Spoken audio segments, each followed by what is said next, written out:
Hello again, my name's Rob, and this video is hopefully going to help your English a little bit with some extra tips and ideas in relation to the latest episode of Word on the Street. And the latest episode was about Scotland, well, about the UK and Scotland. And actually talking about that, the quiz question we set was what the difference is between the United Kingdom or the UK and Great Britain.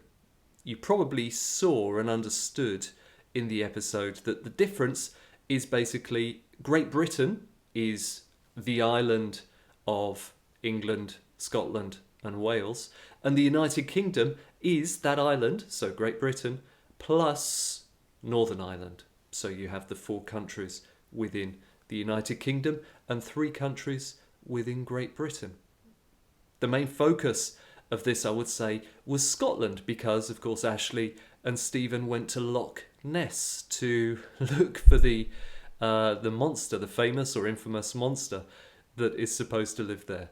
I think it's a really beautiful part of the world, Scotland, and it's difficult. I actually think it's difficult to say that, like Nick was saying in the report in that episode, how people see English people, how people see Scottish people, how people see Welsh people, etc.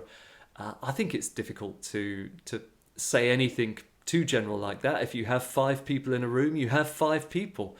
They're all individuals. But I would say that Scotland always feels a little bit different just from its geography for me. Just the fact that it's got higher mountains, it's maybe a little more empty, it feels more spacious than the country I'm from, which is England. So it always feels a little bit special for me. But, as I always say, I'm not going to talk about the theme, even though I just have for a couple of minutes. I'm going to give you 3 tips to help your English. So, before I give you those tips, just a quick reminder. If you didn't see this episode, you can follow the link with this post to look at some of the clips and some related activities on the Learn English website.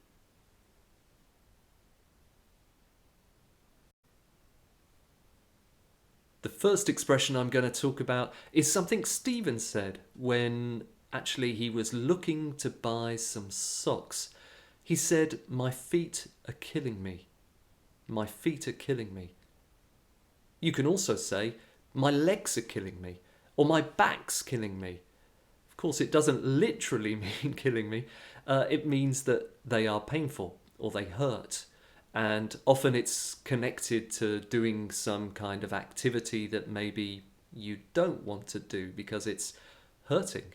So if you go for a long walk, at the end of the long walk, you can, of course, say that your feet are killing you or your legs are killing you. So a very different meaning from the first meaning that you think of with the word kill. You can also use it in lots of other ways. For example, you can say, "You're killing me" to someone. Maybe not like that, but "you're killing me." You might hear somebody use that to say that they find somebody funny or that they're saying something really funny. Although I don't actually use that expression, I think. You can say that. You can say it. You can also say, "It's killing me," when you want to know something, when you want to find something out. So, it's really killing me that blah, blah, blah. I don't know, for example, the answer to that question, or I don't know why that person is doing that thing. It's really killing me. And actually, related to that, you can say, "I'm dying to know. I'm dying to find out." So, kind of different meanings for the words that you would not expect, perhaps, like killing and dying. So, "It's killing me. I'm dying to know." You could use them in the same moment to talk about something that you want to find out. My second tip is very closely related to what I was just talking about. So, "It's killing me" or "I'm dying to find out." Those are the kinds of expressions with different meanings from what you expect normally from those words that are really good to see in context, because it's only really in context that you can understand the meaning the speaker or the writer intends. So the tip is simply learn language in context, and perhaps as well when you're making notes or you're recording language somewhere, try to make a note of the context that you can use that language in, especially if it's language which has an unusual or idiomatic sense, like "it's killing me."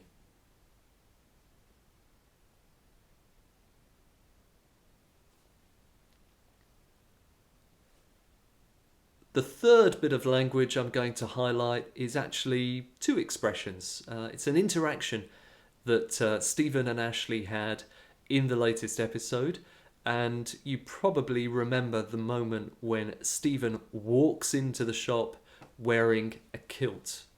Wearing a kilt. And he says to Ashley, "What do you reckon?" Ashley says, "It suits you." The two phrases are both very useful. "What do you reckon?" "What do you reckon?"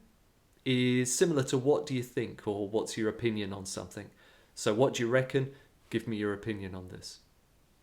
Ashley's response, "It suits you," is something that I would usually use in that kind of situation to talk about how clothes look on somebody. Remember though that clothes sometimes can be plural. So "it suits you" or "they suit you." What do you think of my new shirt? It suits you. What do you think of my new trousers? They suit you. So just be careful with that. All right. 3 tips then, as usual, and I'm going to finish by reminding you of 2 things.